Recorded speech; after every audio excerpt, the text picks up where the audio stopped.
Baltimore's top cop calls him a model citizen. But now, 24-year-old Kendall Fenwick is dead, one of the city's latest murder victims after taking on drug dealers on his street. ABC 2 News' Jeff Hager has more on the death. Jeff. Well, Jamie, he was a father with 3 children, and he would stop at virtually nothing to protect them. In fact, police say Kendall Fenwick's last act before he was murdered may have saved their lives. A hardworking man providing for 3 children in this modest home in northwest Baltimore, 24-year-old Kendall Fenwick died protecting everything that meant the most to him.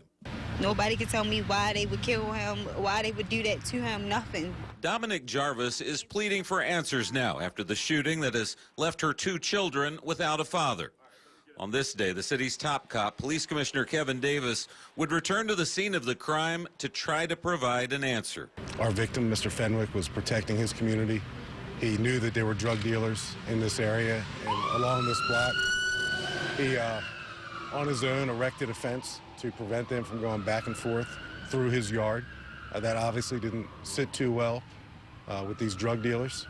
On Monday evening, it appears Fenwick confronted those dealers in front of his home, and it cost him his life. He was cooking for the kids. He told them it was food on this. He told the children that it was firecrackers. They tried to, so they wouldn't. And my son heard him. They were in the closet. They heard him crying for help. Like, that's the worst thing in the world. Setting aside any fear for his own life, police believe Fenwick's final act was to save the lives of those children. Mr. Fenwick raises 3 children on his own in his house, and when he was chased by these cowardly killers, he chose not to run back in his house because the 3 kids were inside the house. So he ran around the side of the yard, and they caught up with him, and they executed him. Look at his head.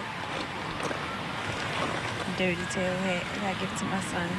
Now Jarvis clutches Fenwick's hat he was wearing in the final moments of his life, mindful that his death will take a huge toll on her children. He worked his tail off to make sure that we was good and that we wasn't, you know, without, me and the children wasn't without anything.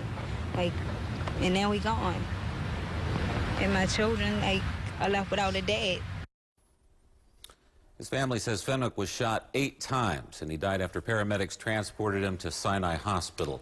Now, anyone with information which could lead police to a suspect can call homicide detectives at 410-396-2100.